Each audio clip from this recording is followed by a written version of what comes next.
മുഖ്യമന്ത്രി പിണറായി വിജയന്റെ മലപ്പുറം പരാമർശത്തിൽ രാഷ്ട്രീയ വിവാദം ചൂടുപിടിക്കുന്നു. മലപ്പുറത്തിനും മുസ്ലിം ന്യൂനപക്ഷത്തിനുമെതിരെയുള്ള പരാമർശമെന്ന കടുത്ത വിമർശനമാണ് പ്രതിപക്ഷവും വിവിധ മുസ്ലിം സംഘടനകളും ഉയർത്തുന്നത്. RSSനെ സന്തോഷിപ്പിക്കാനുള്ള പ്രസ്താവനയെന്ന് പ്രതിപക്ഷം കുറ്റപ്പെടുത്തുന്നു. എന്നാൽ മുഖ്യമന്ത്രിക്ക് പ്രതിരോധ കവചം തീർക്കുകയാണ് CPIM. മലപ്പുറം എല്ലാവരുടെയും മലപ്പുറമാണ്.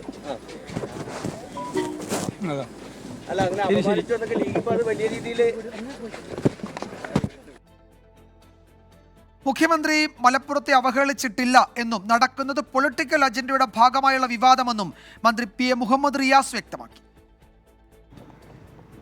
ഇനിയിപ്പോൾ ഹിന്ദുവിൽ അച്ചടിച്ച് വന്ന കാര്യങ്ങൾ എടുത്ത് പരിശോധിച്ചാലും ഒരു തരത്തിലും ഏതെങ്കിലും ഒരു പ്രദേശത്തിനെ മോശമാക്കുന്ന ഒരു നിലപാട് കൈക്കൊണ്ടിട്ടില്ല. നമുക്ക് വളരെ വ്യക്തമായി കാര്യങ്ങൾ മനസ്സിലാക്കാൻ വേണ്ടി പറ്റും. ഇതൊരു പൊളിറ്റിക്കൽ അജണ്ടയുടെ ഭാഗമാണ്.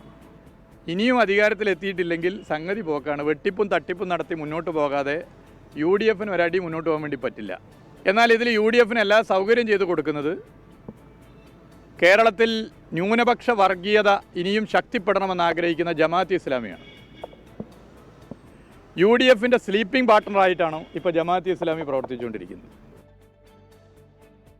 പോലീസിന്റെ മുഖം രക്ഷിക്കാനും സംഘപരിവാറിനെ തൃപ്തിപ്പെടുത്താനുമാണ് പിണറായി വിജയന്റെ ശ്രമമെന്ന് സമസ്ത നേതാവ് അബ്ദുൽ സമദ് പൂക്കോട്ടൂർ കുറ്റപ്പെടുത്തി.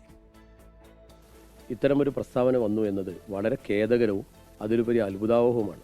എന്ത് ദേശവിരുദ്ധ പ്രവർത്തനങ്ങൾക്കാണ് മലപ്പുറം ജില്ലയിലെ ഈ ഹവാല പണം അല്ലെങ്കിൽ ഗോൾഡ് ഉപയോഗിച്ചത് എന്ന് അദ്ദേഹത്തിന് തെളിയിക്കാൻ എന്തെങ്കിലും തെളിവുകൾ അദ്ദേഹത്തിൻ്റെ കയ്യിലുണ്ടോ? ഈ ഒരൊറ്റ പ്രസ്താവനയിലൂടെ മുഖ്യമന്ത്രി ചെയ്തത്, ഒന്ന്, മുഖ്യമന്ത്രിയുടെ മുഖം രക്ഷിക്കുക, അതാ ഗവൺമെൻറ്റിൻ്റെ മുഖം രക്ഷിക്കുക. രണ്ട്, പോലീസിൻ്റെ മുഖം രക്ഷിക്കുക. പോലീസ് ചെയ്ത ചില പ്രവർത്തനങ്ങളെക്കുറിച്ചാണല്ലോ ഇവിടെ ചർച്ചയുണ്ടായത്. മൂന്നാമത്തേത്, സംഘപരിവാറിനെ പൂർണ്ണമായും തൃപ്തിപ്പെടുത്തുക. അതോടൊപ്പം തന്നെ അദ്ദേഹം ചെയ്തിരിക്കുന്ന ഈ പ്രവർത്തനം മലപ്പുറം ജില്ലയെ പൂർണ്ണമായി അപമാനിക്കുക. ഒരു MLA, സിറ്റിംഗ് MLA, അതും ഭരണകക്ഷി MLA പ്രതികരിച്ചപ്പോൾ അതിൽ വർഗീയത കാണുക, അതിൽ വിഭാഗീയത കാണുക, ഈ പ്രവണത നമ്മുടെ കേരളത്തിന് ചേർന്നതല്ല എന്നാണ് എനിക്ക് വ്യക്തിപരമായി പറയാനുള്ളത്.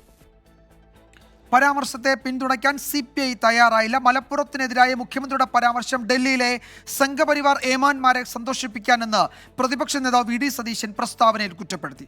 ഷഫീദ് റാവുത്തർ വിവരങ്ങൾ നൽകും തിരുവനന്തപുരത്ത് നിന്ന്. ഷഫീദ്, ഈ ഹിന്ദുവിലെ അഭിമുഖം വലിയ വിവാദമായ പശ്ചാത്തലത്തിൽ അത് ഇത്തരത്തിലൊരു രാഷ്ട്രീയ ചർച്ചയിലേക്കൊക്കെ മാറിയ സാഹചര്യത്തിൽ മുഖ്യമന്ത്രി അതിലൊരു വിശദീകരണം നൽകാൻ സാധ്യതയുണ്ടോ? ഇപ്പോൾ MV ഗോവിന്ദൻ, പാർട്ടി സംസ്ഥാന സെക്രട്ടറിയും അതിൽ കൂടുതലൊന്നും പ്രതികരിച്ചില്ല. അദ്ദേഹം തിടുക്കത്തിൽ മലപ്പുറം എല്ലാവരുടെയും മലപ്പുറം എന്ന് പറഞ്ഞ് പോവുകയാണ് ചെയ്തത്. അപ്പോൾ അതിനപ്പുറത്തേക്ക് വിശദീകരണം വേണ്ടുന്ന ഒരു സാഹചര്യത്തിലേക്ക് കാര്യങ്ങൾ എത്തിയിട്ടുണ്ട്. അപ്പോൾ മുഖ്യമന്ത്രി ഒരു പ്രതികരണത്തിന്, ഒരു വാർത്താ സമ്മേളനത്തിന് തയ്യാറായേക്കുമോ? വിജയകാര്യത്തിൽ മുഖ്യമന്ത്രിയുടെ ഭാഗത്ത് നിന്നൊരു വ്യക്തത വരുത്തുമെന്നുള്ള കാര്യത്തിൽ തർക്കമില്ല. കാരണം വെള്ളിയാഴ്ച നിയമസഭാ സമ്മേളനം ആരംഭിക്കാൻ പോവുകയാണ്.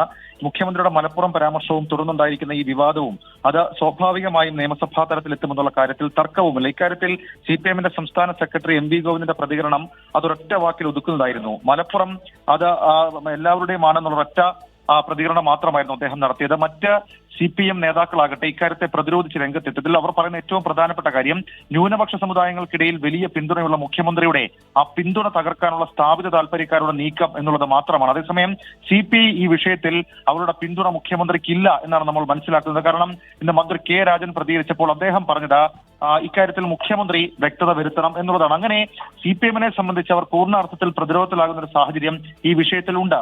അതെ, PV അൻവർ ആകട്ടെ ഓരോ ദിവസം കഴിയും തോറും ഈ മുഖ്യമന്ത്രിയുടെ പരാമർശം പുറത്തു വന്നതിന് പിന്നാലെ അദ്ദേഹം നടത്തിയ വാർത്താ സമ്മേളനങ്ങളിൽ കൃത്യമായി മുഖ്യമന്ത്രിയെ കടന്നാക്രമിച്ച രംഗത്തെത്തുകയും ചെയ്തിട്ടുണ്ട്. പ്രതിപക്ഷം അത് രാഷ്ട്രീയ ആയുധമാക്കി ഇതിനോടകം തന്നെ ഉയർത്തുകയും ചെയ്യുന്നു. ഈ സാഹചര്യത്തിലൊക്കെ മുഖ്യമന്ത്രിയുടെ ഇക്കാര്യത്തിലെ വ്യക്തത അത് വരും ദിവസങ്ങളിൽ വാർത്താ സമ്മേളനമായി നമുക്ക് പ്രതീക്ഷിക്കാം. വിജയകുമാർ. യെസ്, നിയമസഭാ സമ്മേളനത്തിലേക്ക് നീങ്ങുന്ന ഒരു പശ്ചാത്തലത്തിൽ മുഖ്യമന്ത്രി അതിൽ ഈ ലേഖനത്തിൽ, ഈ അഭിമുഖത്തിൽ കൂടുതൽ വ്യക്തത വരുത്തും എന്നാണ് പ്രതീക്ഷിക്കുന്നത്. ഷഫീദ് റാവുത്തറാണ് വിവരങ്ങൾ നൽകിയത്.